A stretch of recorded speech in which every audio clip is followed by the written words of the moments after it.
Hey everybody, how's it going today? Justin, the Red Island Shaver, coming back at you with another edition of Outside the Den. The weekly video, or usually a weekly video, where we talk about soaps and other assorted stuff. So, got the coffee, as usual. Still have that Spiffo sticker on the bottom. Shout out to Edward Monk over at Spiffo. He's got some great soaps, great brushes, all around great fella. First order of business, Flash Boredom. Haven't seen anything from you in 6 days now. I was just checking out your channel. Send us a proof of life, would you? Let us know you're doing okay. Okay? I'd like to see you back on YouTube as soon as possible.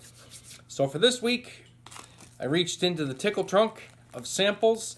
Those of you who are Canadian will know what I mean by the tickle trunk. Those of you who are not, you may or not. I'm 37. From my childhood, there was a show called Mr. Dress Up. He was a guy, he had a puppet named Casey, and he had the tickle trunk. Pretty sure it was Mr. Dress Up. Yes, it was. It was Mr. Dress Up. He had all these costumes. That's why it's called Mr. Dress Up. He had the tickle trunk full of costumes. I have a tickle trunk full of soap samples. And here is the sample for this week. It is, make sure it's right side up, and it's not. Stirling Sharp Dressed Man. Got this from Ken Marginson, and he also gave me a sample of the splash as well, because Ken is a beautiful fella. A lot of you guys know that have had dealings with Ken know that. And I can't help but notice, now, I was never into drugs, but don't these look suspiciously like the packages you see on TV or news conferences when people are caught with drugs? I think that's what we've come down to as wet shavers, as drug dealers. Send these out for free. Your first little taste is free, and then you get hooked. But this is a gorgeous, gorgeous scent. It is their take on green Irish tweed, I do believe. And that's all it said on the Stirling website. So really, I don't know what the scents are. I'm going to have to delve a little deeper into it. I know it smells very good though. So it's a cologne-based scent, and it's very nice. And as you can also see, this was packaged on wax paper, which I really do appreciate. This comes in handy for the next step. So I was talking to Johan at Shaven Butcher on his channel the other day, and he was talking about soap samples and his kind of struggle maybe, or his difficulties in trying to get a good, decent lather out of a sample. Now, this is not my idea. Shane Gallinger gave me this idea, and I used to do the same thing. I used to just basically break a chunk off of this, put it in the lather bowl, and then try and get a decent lather out of it. And it doesn't always work so well, because you don't really have a whole lot of soap to work from. So Shane is of the mindset, and I'm in the mindset now, you just take the whole thing, you smush it down into a lather bowl, you get it spread out so you're getting a good surface area load, and then just use the sample up. I mean, at most I might get three shaves out of this. 2 shaves for sure, but there'll be 2 really good shaves where the lather really shines and you get the optimal lather you're supposed to get, as opposed to, you know, just kind of winging it and loading really lightly, and then you may get a crap lather. And then, you know, if you do it again with a small sample, small little chunk, you get another crap lather, that can give you, you know, a biased opinion on a soap maker that may not be justified. It may be all in the fact that you're not using enough product. So I really like the wax paper when people send out samples on this, and I'll show you why. So here's my Thirsty Badger lather bowl. It is all cleaned out. So I will just take the soap and I just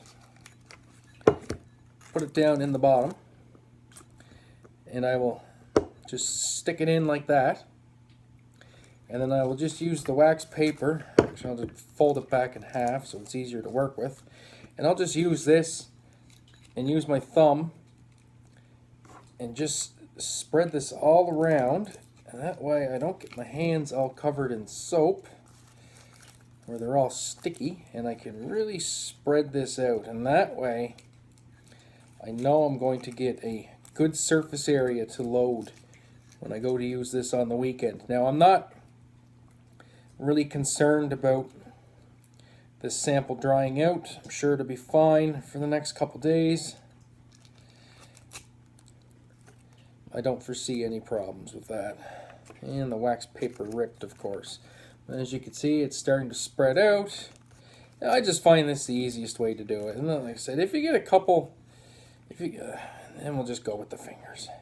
So if you get a couple really good shaves out of it, then great. I mean, there's no point really trying to make a soap sample last forever, because if you're like me and a majority of us, we already have enough soap to last for the next 10 years anyway. So why not get through your samples? At least this way you're guaranteed to make a good lather. And I like doing it in this bowl too, with the ridges, because it will lather up with the ridges right in the bowl. And since I'm a face latherer, but it pretty much comes together right in this bowl. And then when I go to face lather, it's just like loading out of a tub. So it works out great. And that's pretty good right there. So as you can see now, I have a thin layer of soap all the way, pretty much all the way around the bottom of the bowl. And there's a little dry spot there, but just pull the soap into that. And then when I go into this with the damp brush, this will load just like loading off a puck of soap. So it'll be the same as having a tub of Stirling Sharp Dresses Man in the den, and that will load up the exact same way now. And then I can control when I want to stop loading the brush. So I know the brush will be sufficiently loaded with soap from this, and I just find that easier. Quick notes on the soap. It smells very nice, very green. The scent strength. Scent strength is about a 5. It's not overpowering right now. I'll have to see how that changes once I introduce the warm water to it and once I agitate it, get some air into it. And here, you guys have a sniff. Let me know what you think. Smell good to you guys? I think it smells pretty damn good. And I know Stirling has a reputation for very nice lathers. Excuse me, I've used a few other samples. And I have to get another full tub of soap at some point. I'm really leaning on gin and tonic. I really like the scent of that one, but anyway, we'll see. Anyway, that is the video for today. I like to keep it nice and short and sweet on these outside the dens. Hope you guys find this interesting and helpful. Johan, especially you. This is the way I do it. And since I'm a face latherer, I don't care about tying up a lather bowl for a couple days.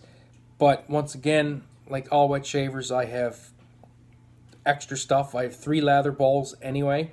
So if I was going to do a lather something else, well, I had this in the sample bowl. It doesn't really matter because I have another bowl to use anyway. I find this is just the best way to go about doing it. And then on the weekend video, once I start lathering this, I'll show you then how easy it is to load out of this and the kind of lather, the kind of consistent lather you will get from doing your samples this way. So a big thank you to Shane as well. He goes by Shaner on YouTube. If you see his comments there, for giving me this tip, actually, a very useful tip. So that's it, guys. As always, friends, have a great day and even better shave. We will catch you on the weekend when we dive into this. Thanks.